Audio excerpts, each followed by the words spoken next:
The people gathered around Aaron and said to him, "Come, make gods for us, who shall go before us? As for this Moses, the man who brought us up out of the land of Egypt, we do not know what has become of him." רמי?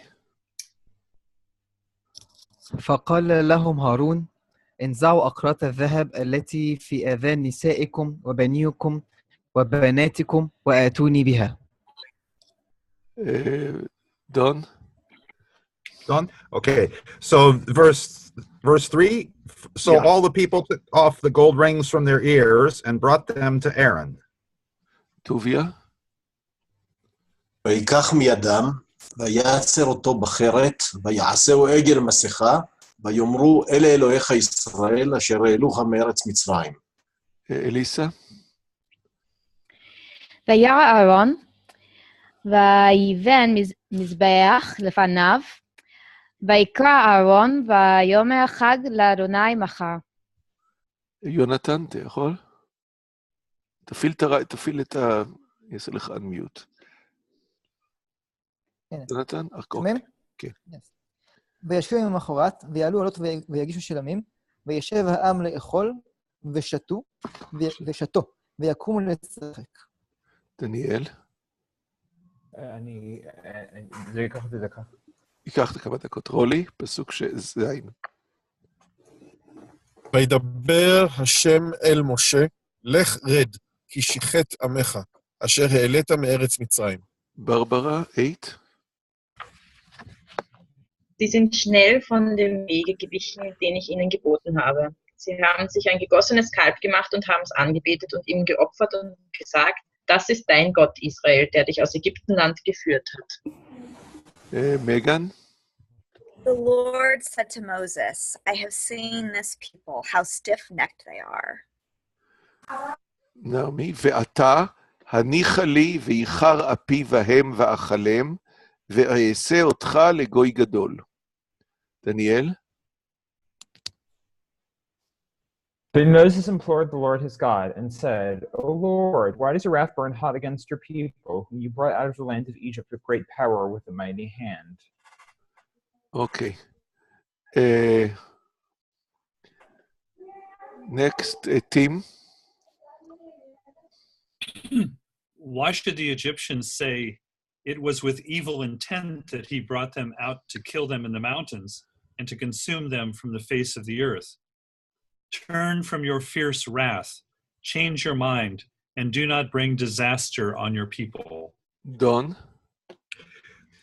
Verse 13. Remember Abraham, Isaac, and Israel, your servants, how you swore to them by your own self, saying to them, I will multiply your descendants like the stars of heaven, and all this land that I have promised I will give to your descendants, and they shall inherit it forever. Megan, this you wanted until 14, right? Probably actually through 22. Okay, so read 14. And the Lord changed his mind about the disaster that he planned to bring on his people. Rami? فانصرف موسى ونزل من الجبل ولوح الشهادة في يديه لوحان مكتوبان على جانبيهما من هنا ومن هنا كان مكتوبين. Very interesting. The covenant is translated shahida. Shahida means testimony, no? Yeah, shahida, like testimony. Yeah, that's right. Testimony, not covenant. Okay, very good. No, not covenant. Yeah. Yes. מי זה עכשיו? רולי? ט"ז? ט"ז, 16, כן, 16. והלוחות מעשה אלוהים הם, והמכתב, מכתב אלוהים הוא, חרוט על הלוחות. אליסה? וישמע יהושע את כל העם, וראו ויאמר אל משה כל מלחמה במחנה. יונתן? ויאמר, אין כל ענות גבורה ואין כל ענות חלושה. כל ענות אנוכי שומע. דניאל? 19. And as soon as he came near the camp and saw the calf and the dancing, Moses' anger burned hot, and he threw the tablets from his hand and broke them at the foot of the mountain. Barbara? 20. und nahm das Kalb, das sie gemacht hatten, und ließ es im Feuer zerschmelzen und zermalmte es zu Pulver und streute es aufs Wasser und gab es den Israeliten zu trinken. ויאמר משה אל אהרון, מה עשה לך העם הזה? כי הבאת עליו חטאה גדולה. אוקיי, finishing. Tim, please. Sorry, we're at 22 now? You're right. Yeah. And Aaron said, do not let the anger of my Lord burn hot. You know the people, that they are bent on evil. Sorry. Yeah, if we could go through 24, that'll be a little bit easier. And then we can not read the rest. Okay. So, Don, please. I don't see 1 second. Are we up to 23? I forgot that. Yeah, 22. Yeah. 3, I think. Is that right? Yes, Yeah. They said to me, make us gods who shall go before us. As for this Moses, the man who brought us out of the land of Egypt, we do not know what has become of him. Megan? So I said to them, whoever has gold, take it off. And so they gave it to me, and I threw it into the fire, and out came this calf. Okay. Beautiful. I mean, I feel like the way that I often start studies is just asking, like, I feel like this also shows my context, like in some ways, very practical, like sort of where do you find yourself in the story, or like where are the correlations that people might see between this story and kind of like our current, like political or, you know, theological situation. Or what are the things that are sort of curious or troublesome that, like, as you read through these things, you know, might have caught your attention in a different way? I think there's a lot in this text, and so I just thought it would be interesting to talk about with the rest of you. So I don't know if... So maybe you start with what you think is the most important point, or the hidden point. Well, I'm not even sure. I mean, I think one of the things that I only noticed in reading this a couple years ago that, and I think it's because in the Revised Common Lectionary, which a lot of churches follow, it isn't included, is the part on beginning at verse 20, where I had never known that after, like, Moses was all angry that he took the calf and burned it with fire and ground it to powder, scattered it on the water, and made the Israelites drink it. Like, I remember some years ago finding that really kind of startling. I was like, I didn't know that that's what happened after this whole situation. So you wonder what's the point? Yeah, I mean, I think I wondered a lot about what's the point. But I also wondered a lot about, like, sin and repentance and the ways that, like, if you've ever really been in a situation where you've truly harmed somebody, where you do almost wish that you had a way to, like, obliterate, like, what you had done. Like, and if there was any way to symbolically, I mean, I think because I'm a person of ritual, I really gravitate towards rituals. I found myself thinking, like, about things in my own life that, like, I wish that I might wish that I could burn and ground into ash and swallow it. In some way, you know, I found myself reflecting on that, and even just wondering about, you know, what it means to, like, taste your sin, I guess, if that, yeah, in what, yeah, I don't know that I have anything profound. I just had found myself really wondering, like, about the why of it all. What was Moses's purpose in that type of ritual? Yes, because usually when we eat something, we think about something positive.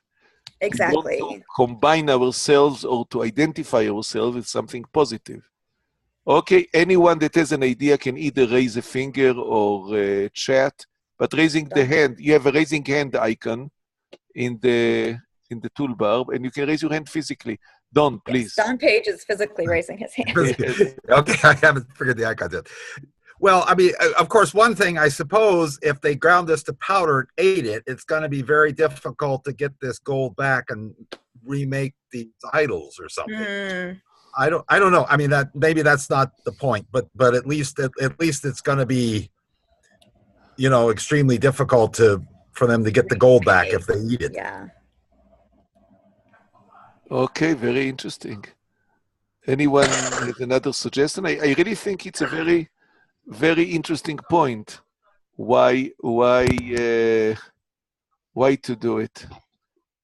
Anyone wants to suggest something? טוביה, זה המקצוע שלך, מה אתה חושב?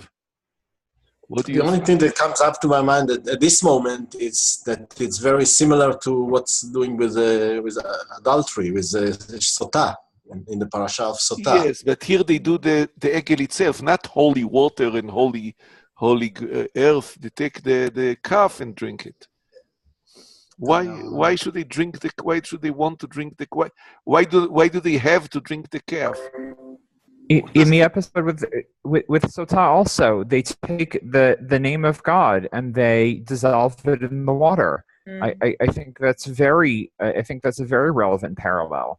The idea of drinking a physical object that has been dissolved in this water is I mean, I'm not sure exactly what to make of the parallel that Tuvi is pointing at, but I think the parallel is very strong. Rami, you raise your hand. Yes, maybe a very Egyptian remark I may refer to. In our context, when we do refer to such text, we always refer to this calf as Apis, the goddess Apis. It's an Egyptian goddess that it's represented in the ancient Egyptian religion in the calf. So even when it's portrayed in one of the iconography, in the Egyptian churches, you always find the calf headed with two horns and the sun that refers to Ra. So, I mean, when we read this text, we always refer to this goddess. So it's very cultural, by the way, info. So yes. So if you but what about the burning? You know anything about the idea of burning the goddess and drinking it? No. Actually, it's not. I mean, it's not common. I had studied only for 2 years. It's not common for burning like the god or goddess representing statues or whatever. And no, it's not. Yeah, I mean, I think what I sort of feel like I can understand the burning, like the impulse behind wanting to burn, like the representation of the disobedience, but it is the drinking of it that is particularly curious to me. Just 1 second. Annika, you're welcome, and we are in verse 20. Dr. Benson here is leading the discussion. She chose the chapter, and she says, what's the point in the ritual in verse 20? Thank you. Okay, who wanted to comment? I'm sorry. Elisa? Raise my hand? Yeah, okay, sure. So I'm just going to say something. Can you hear me? Yes. Yeah, okay.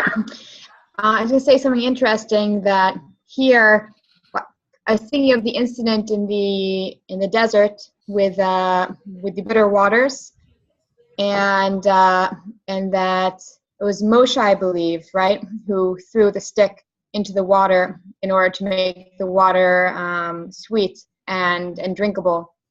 And that was something that God gave him seemingly the power to do in order to make it sweet and drinkable for the Israelites. And here, the Israelites are given a little bit of responsibility, basically just to believe in God.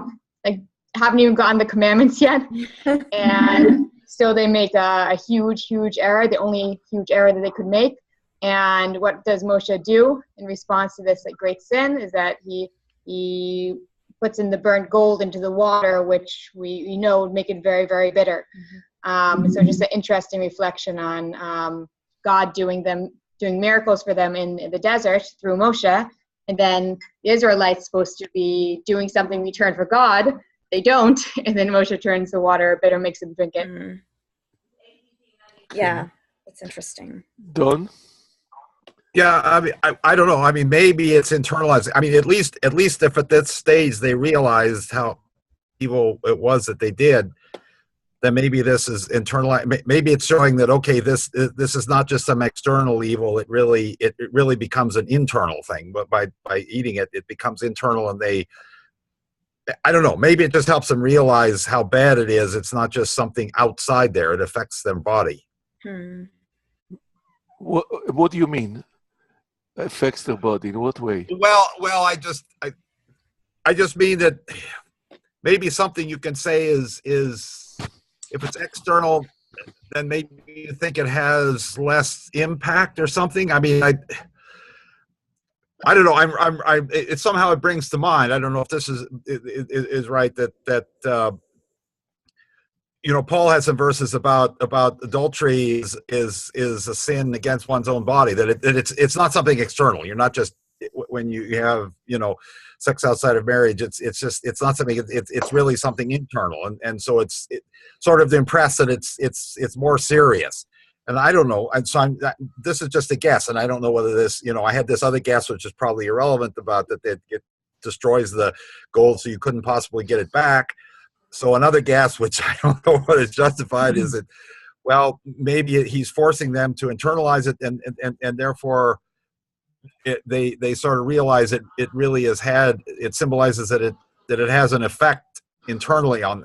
I don't mean literally a bodily effect. I mean, I'm not saying it makes them sick, but I mean that somehow they realize it's not just something that they did that's external to themselves. It really has an effect within that. It maybe symbolizes the spiritual negative effect it has when they drink the stuff. Particularly if it was bitter, then they might better realize that it also has a very negative spiritual effect upon them internally.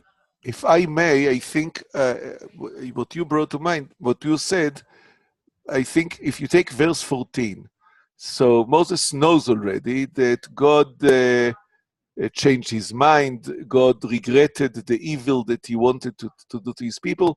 So Moses really knows that it will be forgiven.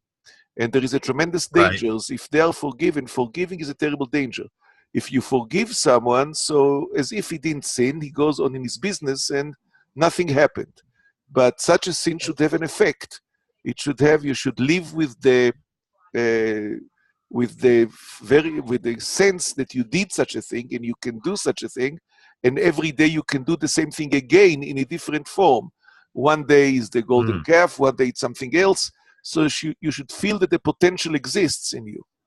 So maybe that's why he made them drink it. So it's in you. He did not put it in them. They had it already, but just demonstrates that it's in them. The potential of creating a golden calf and worshipping it when they're in trouble exists. So once you're aware of that, it's like putting a mirror in their face. Maybe Tuvia will know about it. It's showing what you really think, showing you what you really are.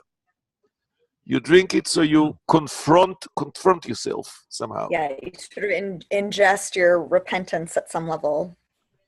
Tim, you had your hand up. I mean, I think I probably took a darker reading of this than everyone else when I was looking at this morning, and I thought, my goodness, this is probably lethal. I mean, you drink powdered gold in water.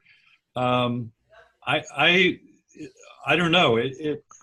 That thought keeps lingering in my mind, that this would be a pretty horrible thing to experience, and possibly something that it can't be a good thing. I don't know anyone who drinks gold.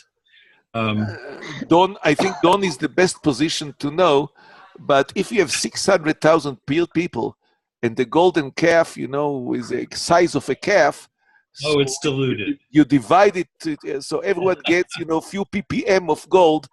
I don't know if it'll be so dangerous. I think that what someone gets from his golden teeth is worse than that. I mean, gold is homeopathic treatment.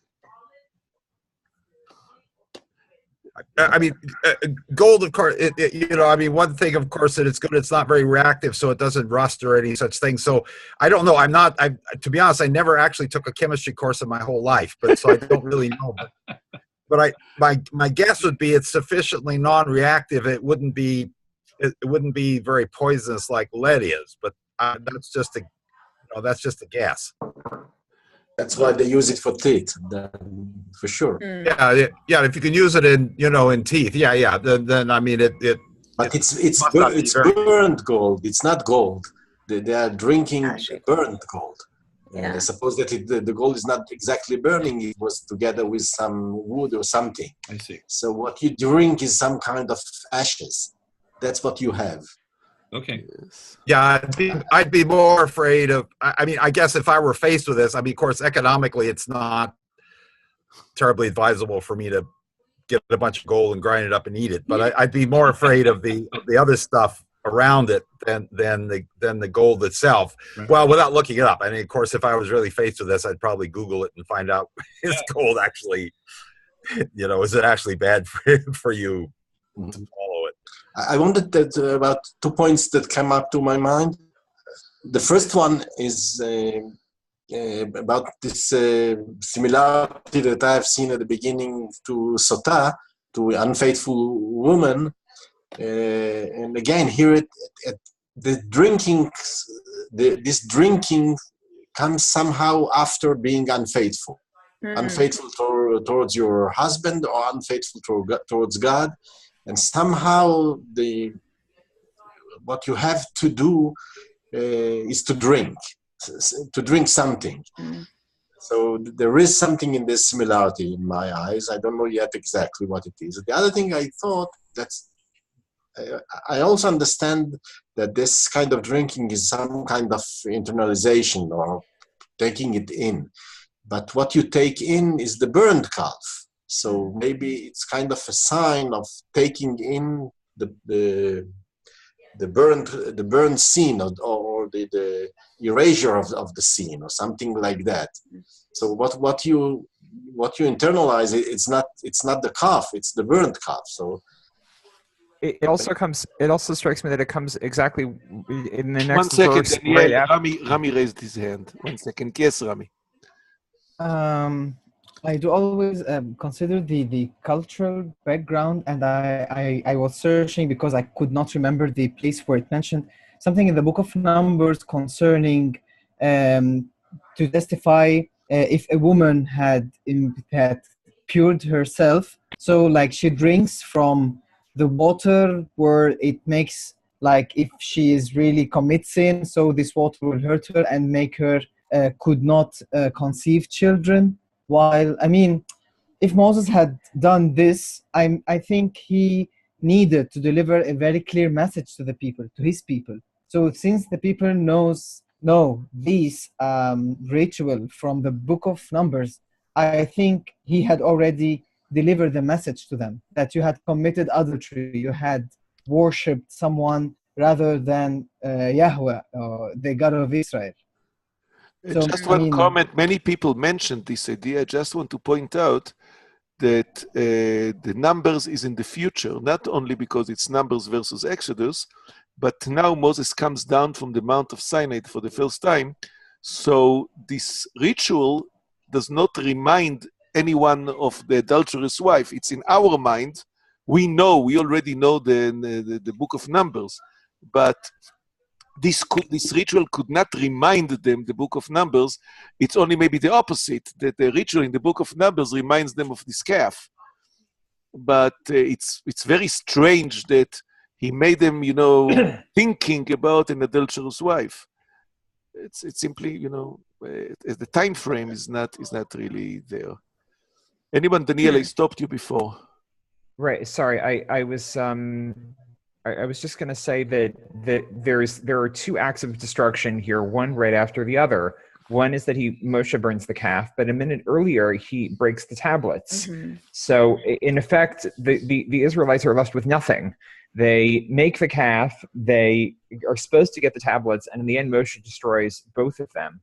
I'm not quite sure what to do with that, but there seems to be I think seems to be some significance between the pairing of those two acts of destruction. Well, and I was thinking about, it's interesting, that initially Moses intercedes for the Israelites to God, and so even though God has sort of promised him, like, let my anger burn hot, you know these people, they're bent on evil. Like, I will make a great. Oh wait, I'm reading Aaron's line. Sorry. But so that my wrath may burn hot and I may consume them, and of you I will make a great nation. And Moses still like loves the people more than he loves himself, and sort of still pleads with God,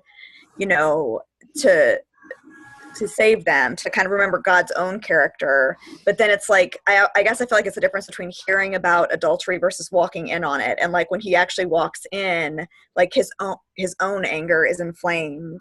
And, that's when he sort of throws down the tablets, and that's when sort of Moses is interceding, though he's not interceding based on like God's character. He's just saying like, how bad the people are, But I think it's an interesting parallel with the ways that sort of Moses intercedes on behalf of the people to God based on God's character, and Aaron intercedes, with Moses, but kind of because of the people's how bad they are. Just like, how bad they are. They're bent on evil. Yes. This also, it's a very good point that he gets angry. But actually, when Moses pleads to God, he does not say that they are good people.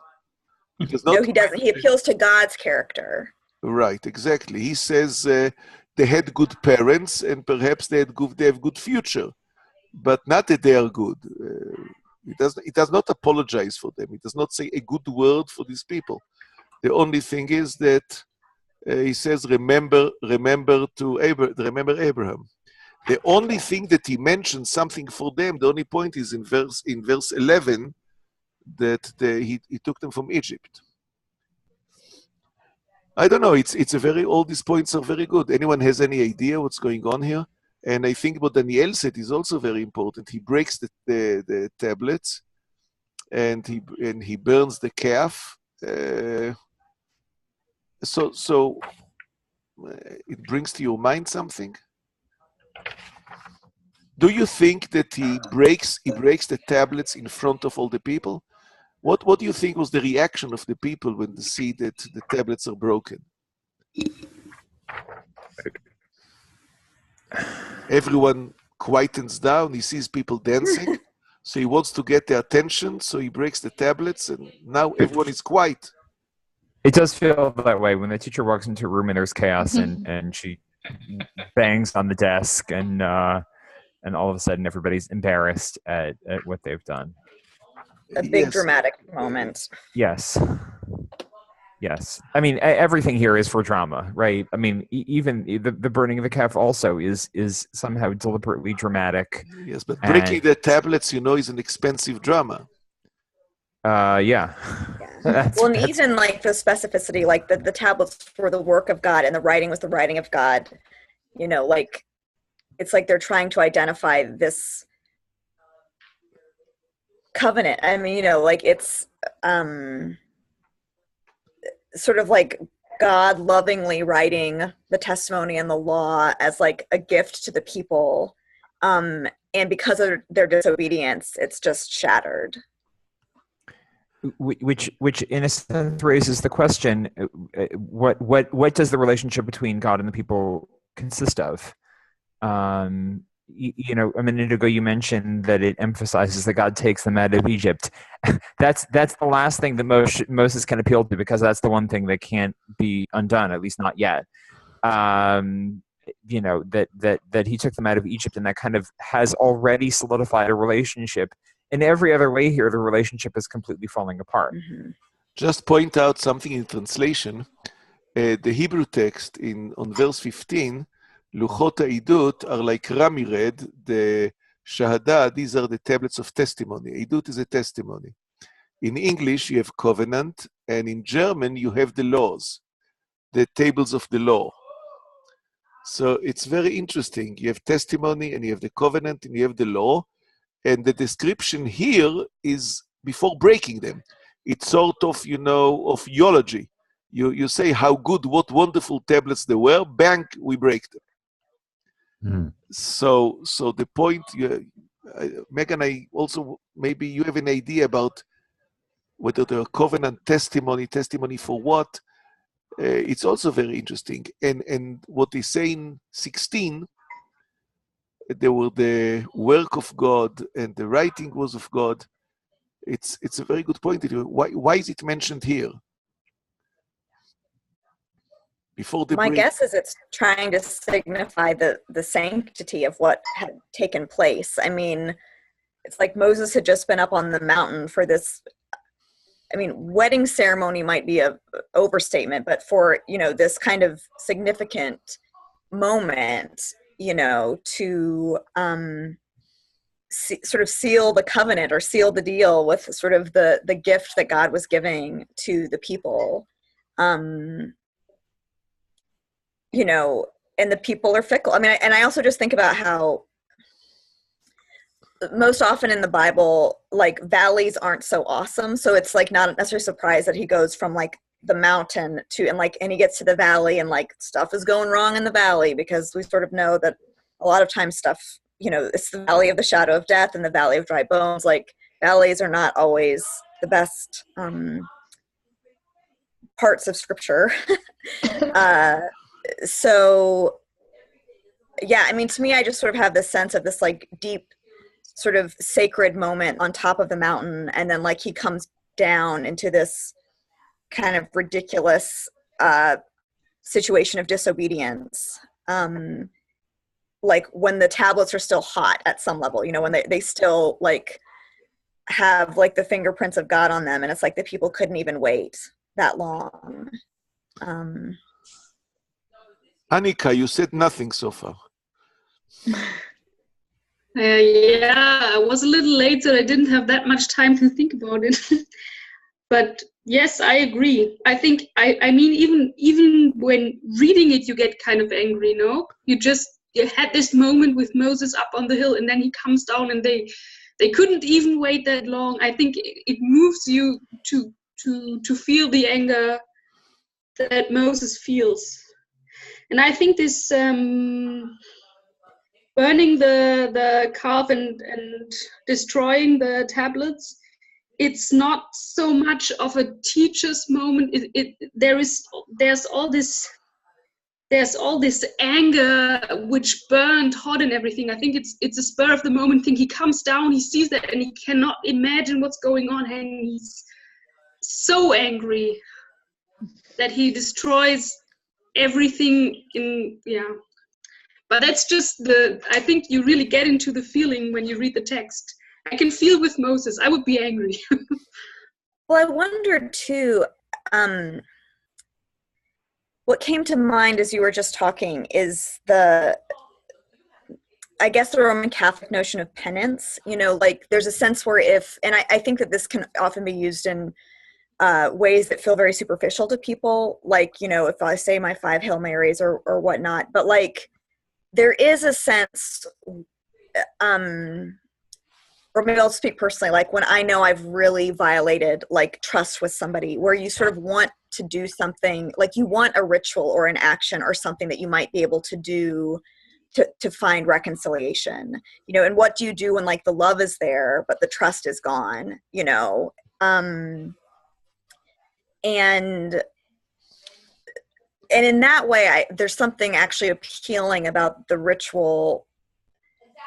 There's something appealing to me about the fact that there was like this obliteration of the sin, and then some sense of like trying to ingest, like I think for people who might have really felt already like the sense of their disobedience, I don't know, like, there's something penancy about it that I find oddly appealing. Barbara, you are quiet the whole time. You want to say anything? You want to share anything with us? Well, I was thinking when I read it today, the text, I was struck with the relation in roles between Moses and God. And now when we talked about verse 20 and the other verses, I was still stuck with that, because I think it's like as if God himself was acting there and not Moses. and so I don't know what to make with that. Yes. I confess that what bothers me is the story of the testimony, the tablets of the testimony, and the tablets of covenant, and the tablets of the law. I think the translations show a point. It's not clear, because the word, the tablets of testimony, what testimony? Covenant, because they have the covenant with God, and laws, it's true, because the tablets have laws. But maybe if we go to the beginning, when they see that Moses is delayed, so they need some testimony. They need some physical thing to show that God is with them. They need a shahidah. They need a testimony. They need something they can point and say, here God is with us. And actually, the testimony came on the way. It was on the way. It was the tablets of testimony. It was a letter from God sent to them. Imagine if they had the tablets before the story of the calf. So they would have had no problem. They have a letter from God. They have a document from God, a written document in the rock, in tablets, and which cannot be erased. It's written through and through. It cannot be erased. So they are sure they have no problem. They wouldn't have made a calf. So actually the calf, I think, is something which is the opposite, the mirror of the tables. So there is a testimony or contract in the tables, and there is sort of physical presence, which is also covenant, physical presence in the calf. So what Daniel said, that you lost everything, I think it's true. But maybe Moses wants to show them, look what you lost and look what you gained. You replaced the tablets with the calf, so now drink it. Now you are faced with it, so now you drink it, and you should realize that you preferred the physical presence of something to the word of God. So maybe this is someone very angry says it. It's look what you have done. Actually, you don't need the tablets, you have the calf. Yeah. In some ways, even just the ways I think that people do often crave a God they can feel or look at, or, like for good or for ill, like the ways that we so often make idols of so many things in our life, be it money or celebrities or, whatever. Like there's a sense that we kind of crave things to worship that feel more tangible. Right. Don. Yeah, well, maybe this is a little side, but you remind me of one thing that got me curious is comparing back to verse 4 and 5, because then Aaron took the gold from him, formed it in a mold, and cast it the image of calf. And they said, these are your gods, O Israel, brought you out of the land of Egypt. But then 5, it says, when Aaron saw this, he built an altar, and Aaron made a proclamation and said, tomorrow shall be a festival to the Lord. So what are they thinking? Are the calves an alternative to the Lord, or is why is Aaron seems to be thinking that, okay, they're making these, but it's going to be a festival to the Lord? It seems rather surprising. I'm just curious. I don't understand this. So what's the explanation of why Aaron's saying this is to be a festival to the Lord? It's a very good question, of course. And from the text itself, they are talking to the Lord that took them out of Egypt, and they use it for the presence of the Lord. This is the simple text. Of course, much was written about it. I'm trying to forget everything that I read about it and just look at the text. So the text points out that this was the calf symbolized the presence of God. But something changes in the middle, because they begin, what they're missing is Moses. Mm-hmm. God is there. They're looking for somebody that will be the middleman between them and God. And then Aaron suggests the calf. But at some point, once the calf is upright, they start worshiping the calf itself. Yeah. The calf begins to be as a replacement for Moses. But then it makes something changes on the process. So, Tuvi, I just would respond to you when you're saying that they were trying to find some type of intermediary between them and God. I see it as very much the opposite of that, even though those two ideas kind of go together, that they're trying to really directly access God, but in an inappropriate way. And one idea of this story is that maybe the Israelites were seeing Moshe basically as a representation of God, or somehow confusing him with God, because he had been the representative, the mouthpiece. He had done all these miracles and everything. And I think this story of the Chet HaEgel, of like the sin of the golden calf, and Moshe bringing down the tablets, is just replayed again and again and again in the biblical stories in Bereshit and Genesis, like in Gan Eden, the Garden of Eden, where they're trying to, they go and eat from the tree of knowledge of good and evil, trying to get this like direct access. And God's like, no, that's bad, that's inappropriate, that's, can't do that, and then enforces them out. And also like with Noach, and then also with the Tower of Babel, they're trying to get directly to God in a way that is like a shortcut almost, and like really inappropriate. So God has to bring them down a notch again. And basically this story, I think, is an optimistic part and a pessimistic part. The optimistic part is that we see repeatedly in Bereshit and also here that people are trying to get to God. They're yearning for God. They need something. They want something, and they don't stop trying to get there.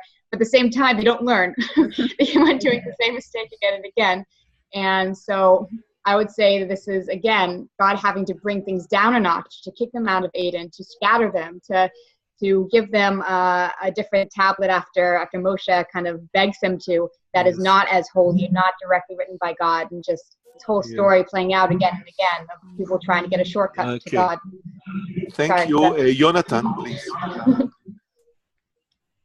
I just want to remark that here the tablets are called Luchot HaEdut, but in Sefer Dvarim, in the Deuteronomy, yes.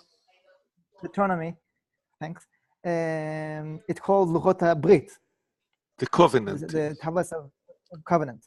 And maybe there's two ways to look on the tablets. One is here in Sefer Shmot, that really the main point is the thing that they seen. They heard the 10 Commandments from God Himself, and they seen the mountain with fire and all this big ritual.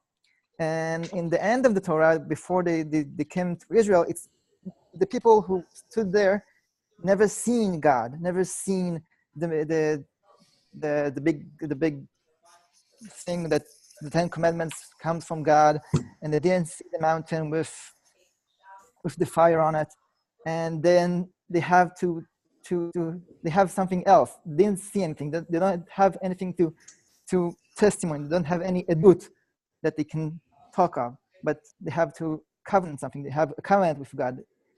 All the relationship of those people with God is through the mitzvot, is through the thing that they do and the commandments. They didn't see anything, and maybe it's two ways to look on the tablets. I want to ask Tim or Rami or Megan. I always wondered. You pointed, Rami, that there was a goddess that had the shape of a calf.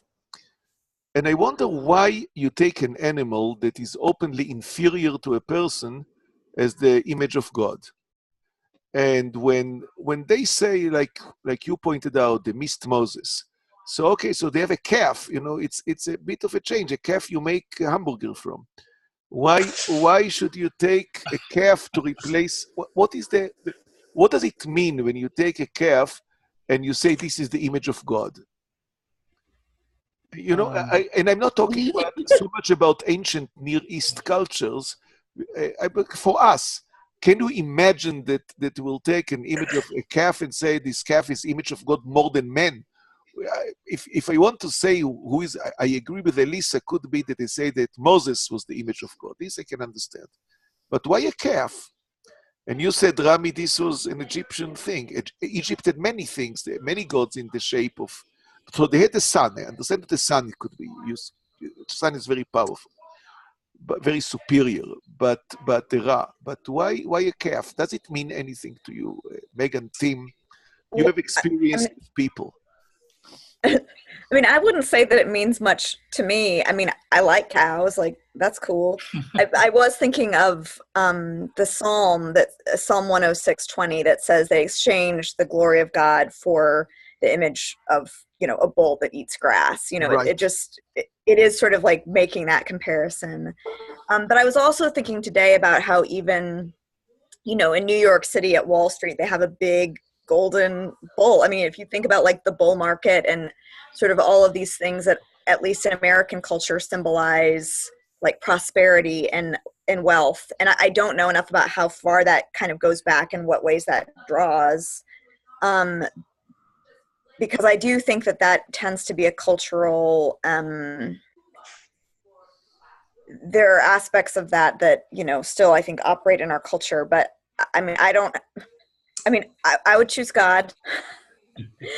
But I do think that money in particular, I think, is a pretty hard idol for most of us, and it infiltrates in a way that's really sometimes hard to recognize.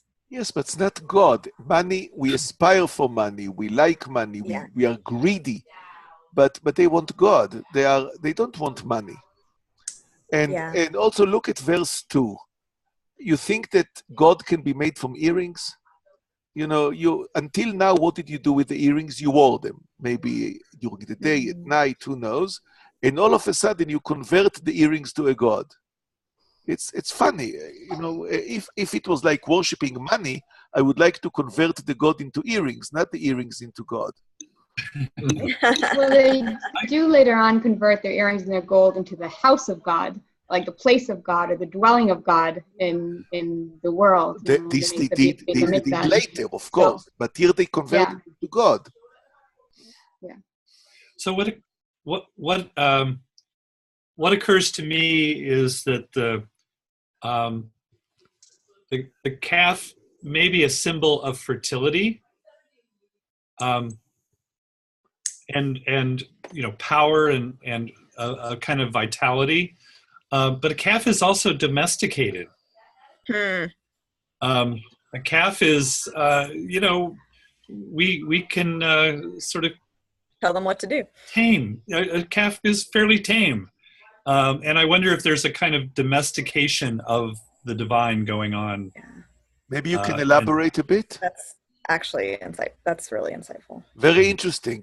Could you elaborate on that? I think it's very interesting. A cow is a calf can grow into a very large animal. I don't spend a lot of time with cows or bulls, but they could be a little intimidating.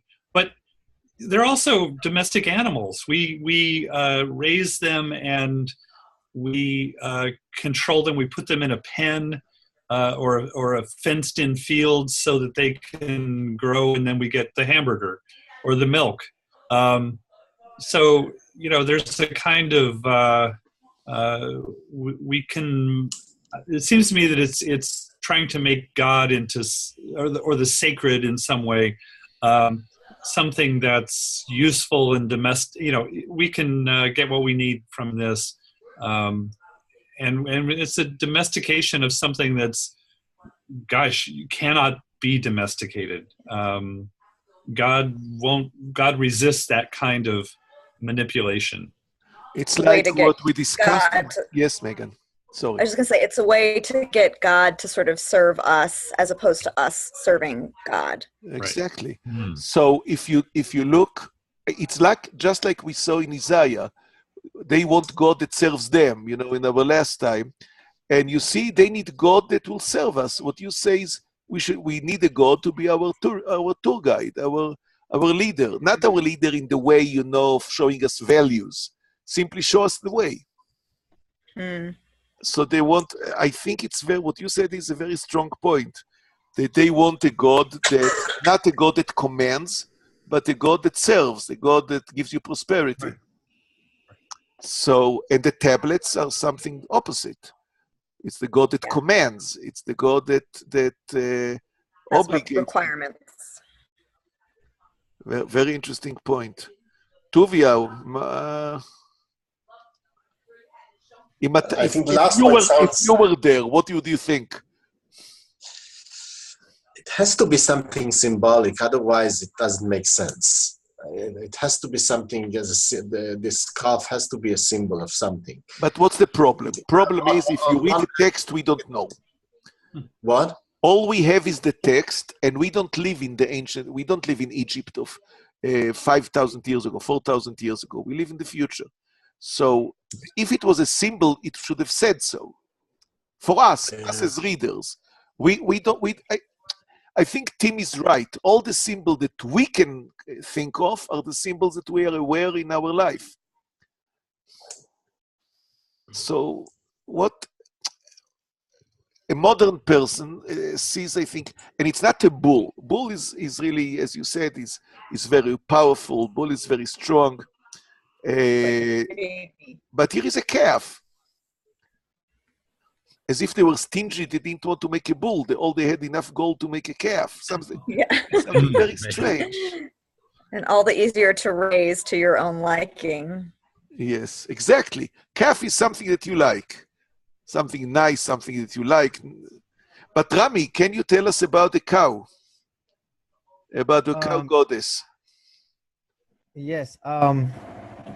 Again, like the people of Israel had lived in Egypt for a long while, so by a mean or another, they had been directly influenced by the Egyptian literature and the Egyptian religious impact. So the cow, the Apis, as a goddess, is very well known by both as a powerful. It has horns.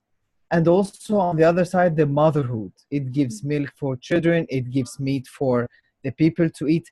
Even the Greeks and the Romans, when they conquered Egypt, they started to talk a lot about Apis as the goddess that now we worship Apis, so we come to you, like as a Greek or Romans, giving you the power, because it's a powerful animal, and also giving you the prosperity, like milk and meat and whatsoever. So I think the people of Israel asked Aaron to make this goddess for them, as if they are saying that it was the powerful God that take us out of Egypt, and it is the God of prosperity that gave us food and gave us the secure passing from Egypt and crossing the Red Sea to this state. The calf is a male calf. It's not a female. Right. It's first of all, it has no horns. Calf has no horns, and a calf is small, and it's a male, right? Because in Hebrew, and I think also in Arabic, what you read, it's a male calf, and in Deuteronomy, they talk about a female calf. It's called eglah. It has the female suffix, eglah. So, right, Tuvia, it's... So actually, maybe they wanted a cow, and all they got is a calf god. It's...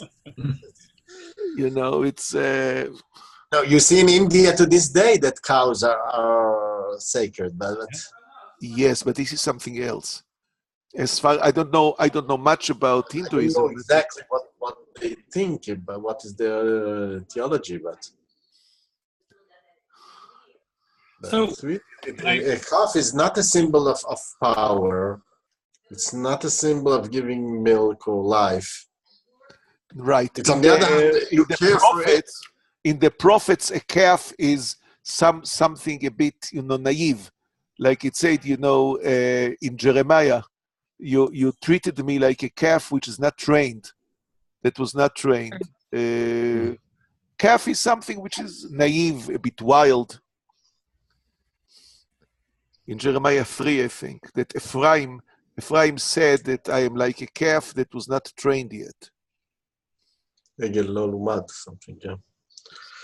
It's very strange because you take as a leader figure that will lead you a calf. I really, it's so enigmatic. I don't find. So I find what Tim said is very to the point. You want a god that you will train. A calf you train, and they had a special stick in Judges. They talk about a stick that they used to train animals with, to push with a nail. It was a big stick with a nail. So maybe they want a God that they can train. Not only domestic, but also trainable. Yep.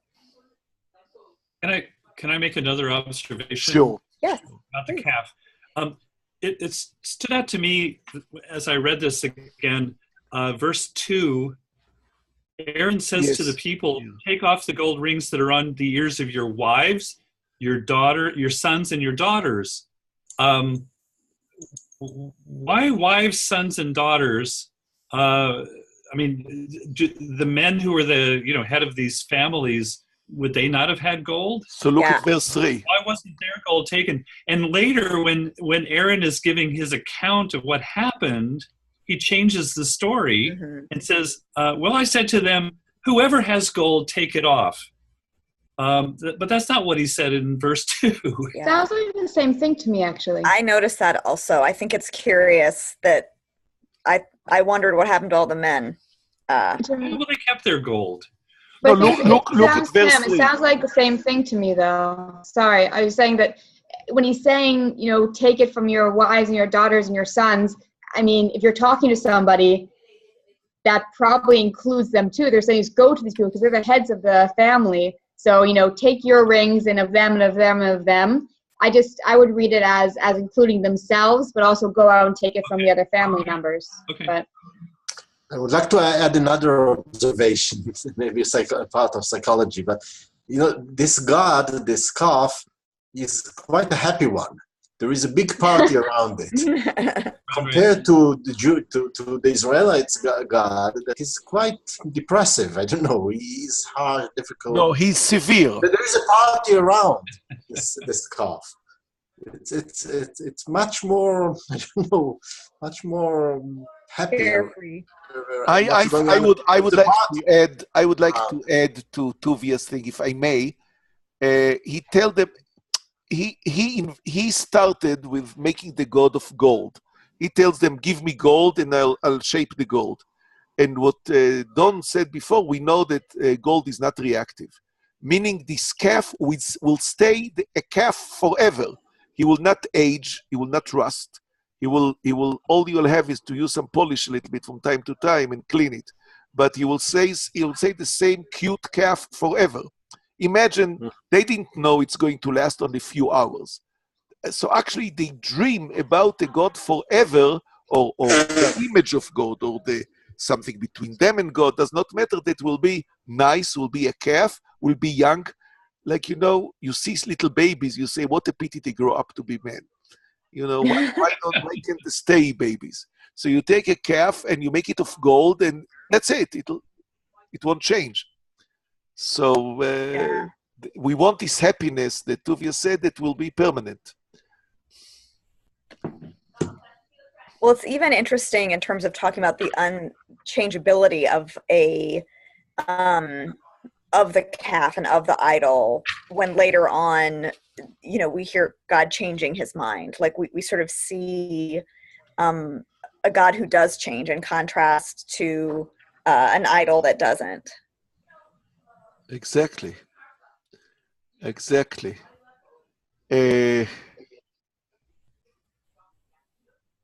And what do you think about the tablets? Are they changing? What if we say that the calf is unchanging and God is changing? What about the tablets? Tablets symbolize something permanent, something unmutable, or something that is open to many interpretations?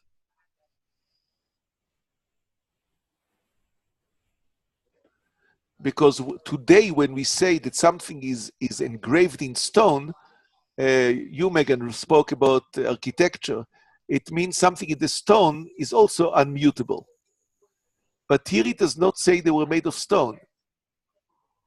They don't mention what they were made of. And it said that it's a work of God. So what does it convey to you? Something that can develop, can change, can assume a different tone, or something that is like the golden calf, something permanent? I think it's not to be compared with the calf, because it's a form of communication. It's God speaking. It's God writing a letter. It's God communicating, and it is not like it's his, yeah. A letter is not the same as the one who writes it. It's not the author. Yeah, and so it's not, the calf cannot be compared. It's on another level than the tablets. And it would be wrong to see the tablets as, to put them on the same level as an unchanging God. Well, they're both forms of representation. They just represent different things. Meaning, you're right, Annika, that the calf and the tablets are different things, but they're both physical objects that are there to capture something and represent it for time immemorial. One, an act of speech, and the other, they could both an regard it as object. text, right? They're different kinds of texts, and you relate to them differently. But the calf is not intended to be. It conveys a message, yes, but it's intended to be a god. It's intended to be something to be praised, and the other thing is intended to communicate something God said. And the other thing, the tablets are intended as gift. I mean, you know, like that. Like I would say that theologically, like God was trying to give the people sort of the gift of order and community and finding ways to live together. And yeah, but I think the point that Annika is saying, that there's a difference between the letter and the author, I resonate with that. But we wouldn't want to take it, or I wouldn't want to take it too far. It's really beautiful what you say. Both Annika and Megan, the calf comes from people's ears. And the calf is familiar, the calf is small, the calf is tame. And so they want a God like this. The tablets is text. As you said, it could be interpreted in million ways. It's a text of God. Imagine, Megan, if it was a piece of architecture, if they would display the many times it's a piece of architecture. In all Jewish temples, they have an image of the tablets, and also the Christians in many places they have the tablets. And I think they symbolize the word of God, which of course is getting new and it's alive. And people preferred the golden calf to the tablets, because with the golden calf, you are right, it's God. But I will go with Tim's idea. With the calf, you know where you are. And with the tablets, you don't know where you are. With the tablets, you always have to think, am I up to the standard of the tablets? Am I up to the standard of the testimony, of the covenant, of the commandment? You know, that like Tuvia said, the tablets make me feel guilty. It's a God that wants something from me. But the calf doesn't want anything. And if the calf wants grass, he finds the grass by himself. It's a much more comfortable God. Right, Tuvia? That's what you meant. It's comfortable, yeah, much less pleasant. What is less pleasant? You know, if you read what's happening around, Aaron is telling them, look, tomorrow there will be a party, Chag LaHashem or something, but then and there is a dancing and music, I suppose, and it's quite a happy way of worshiping what's happening. Moses comes down with this serious tablets, with commands, with 10 commands, and you feel guilty. And then downstairs there is a big party. So it's such a contradiction. Exactly. Tim, right? That's more or less what you meant. Yeah, and I mean, I would wonder if the party is authentic, an expression of authentic joy, or a distraction. A kind of, let's entertain the people and give them we'll have a party, and they'll stop grumbling about being out here in the desert and wanting to go back and all that sort of thing. And it seems to me that the thing about the tablets we don't know what the tablets say at this point. They have to be rewritten. But there are these texts with these commandments that require people to really be engaged and say, what does it mean to steal? That's a broad assertion. What does it mean to murder? If there's such a thing as a just war, is that murder?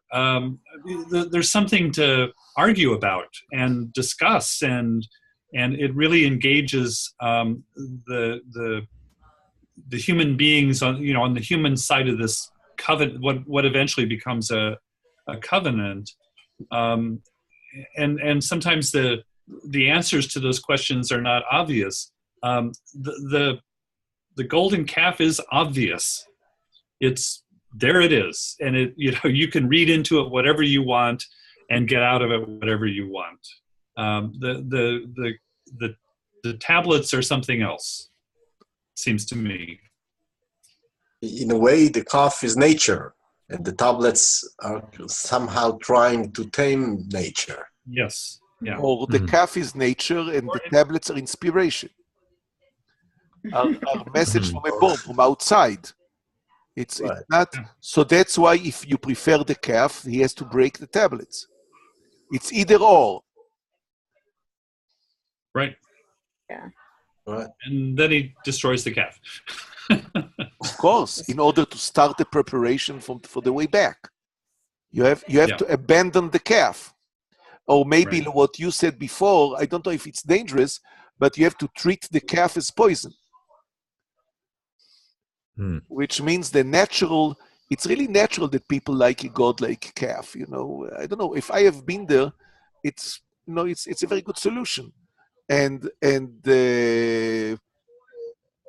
you have to abandon it. It's pretty drastic, because probably they had the mental preparation, they were ready to adopt the calf as God. So eradicating it, like you said before, takes a drastic step. Right. And tell them you're the people of the tablets. You're not the people of the calf.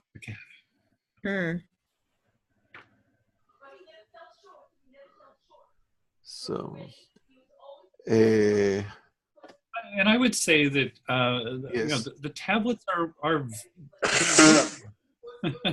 they're words, and I think identifying the community as people of the word, at least from my tradition, that's an important thing to say.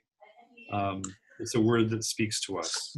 I was asked at the beginning about the psychological meaning, but something in the mouth is some kind of an oral thing, right? What? Usually, what Freud called the oral. That you consume food or something. You eat things. That's the basic symbol or expression of desire, or of something that you want, something to your body, to your flesh, that you want to take in something. And on the other hand, the other part of being of oral is words, is speaking. It's two poles of what you could do with your mouth. You could use it for words, and you could use it for food, or for consumption of tasty things, whatever. And part of becoming human is, we still have to consume food. We do that all through our lives, but part of becoming human is to learn the other way of using it of our mouths. All right. Megan, what is the impression, really? I wonder, you were interested in architecture. When you see the tablets, what does it mean? Just a historical remnant, or it has a meaning? What impression does it make?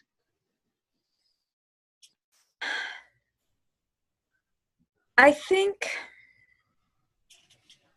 my gut reaction is probably, and this may come a little bit more out of, like in the Christian context, we also call Jesus the word, capital W, like the Logos. And, I've often heard that scripture, for example, which is different, I realize, from the tablets, but like scripture are words about the word, but you don't want to sort of mistake, you don't want to sort of worship the tablets. You don't want to worship the scriptures. You want to make sure you're worshiping the God to whom the scriptures point.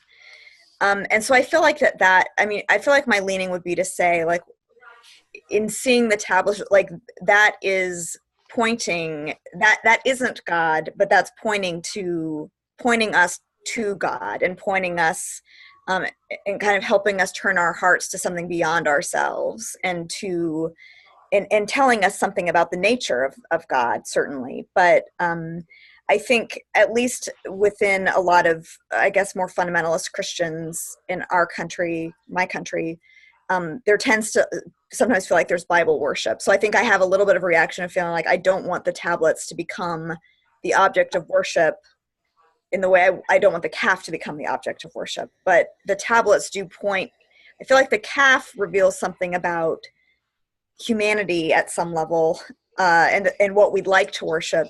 And the tablets are kind of a sign of the character of God that we're actually called to worship. Very interesting. Danielle, you spoke about the semiotics of the God. Mark, what does the calf mark, and what does you agree with Megan? The tablets point outside. They send you to someplace outside, much higher than man, and the calf, on the contrary, sends you to nature. You go down and lie on the earth. Yes.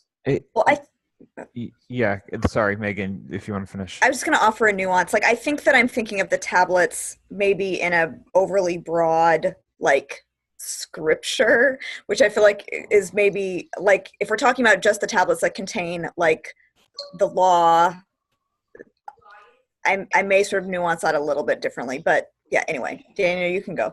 Yeah, I have a lot of different thoughts about these two different forms of representation. I mean, there's a lot to talk about semiotically in terms of icons versus symbols, and how we react to them differently. But and Annika is right that they are fundamentally different in their in the way that they function as forms of representation. But it strikes me, that one of the questions that a lot of commentaries ask about this episode is it idol worship? And I think that's a relevant question to ask too. What is idol worship? What draws ancient man towards worshiping idols? How did they look at the idol? How did they see their relationship with the idol? Was the idol simply an object to dance around and have a party? I think it was more than that. And therefore, it's a little simplistic to say that one is kind of a static object that they could just dance around, versus the words that they had to, feel challenged by and relate to. They're different kinds of objects, and they challenge man differently. But I think it's a more nuanced difference than we're making it out to be. The nature relationship is also interesting, because so much of idolatry is sanctifying nature or taking nature and putting it on a pedestal and saying, this is God. It's unclear to me whether that's what's going on here, though it's hard to ignore the fact that there's some element of that here. Certainly the goddess that Rami pointed out is something that is bound to nature, to the fertility of nature, right, Rami? It's something that, it's like the god of rain. You have the cow, which is the god of winter's prosperity. Just one more thing. There's an American Jewish writer, Cynthia Ozick, who writes a lot in her fiction about idolatry and its significance for modern life. And one of the things she talks about quite a lot is the way that idolatry is taking nature and seeing nature as an end in and of itself. Whereas the resistance to idolatry that originates in the Bible is very much understanding that God is above nature and beyond nature, and that to relate to God is very, very hard. Okay, Megan, thanks, you want to sum up, or? I would say thank you. Like, I've enjoyed this conversation. I feel like I've enjoyed digging into the text and hearing all of your different perspectives, and I'm grateful for this time. So thanks for all being such great participants. Thank you. It's really very interesting. And you see, somehow he tied in with Isaiah. So I don't know if if it's really or it's in our mind, the thing that God that provides, that God that works for us, or we work for God. Maybe it comes from our inclination or from the text itself. Anyone wants to add anything? Now it's your chance. Okay. So all the best to you. It was really a tremendous pleasure having you. Yes. Thank you. Good to see you all. Thank you. Yeah, thank you. Thanks, Megan. Yeah, thank you. Yeah, thank you. Thank you, Appreciate all Megan. And next, I would like to have another session before in a few weeks.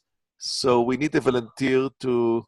Don, you would like to present the next? Well, the thing is, I'm traveling almost all the time until the end of July, and then I do have a pretty busy month in August preparing for a new course teaching as well as a 5-year grant application. So I'd better defer on volunteering until I finish the traveling and get my feet under the ground for the new course and the grant application. Tuvia, you want to present the next? The same problem. I'm with a few conferences ahead. It's a terrible time. All these busy people. So Daniel, you? Listen, if you say that you are not busy, they'll think that you are an inferior, Okay, so you'll present the next problem that we are busy with other things. That's. So Daniel, you'll do it? We don't hear you. You're on mute. Yes, I guess so. I get to pick the text? Yes, you get to pick the text. Wow. Such power. Yes, okay. I guess I'm on. Okay, thank you, people. Thank you. Thank you. Thank you. Good weekend.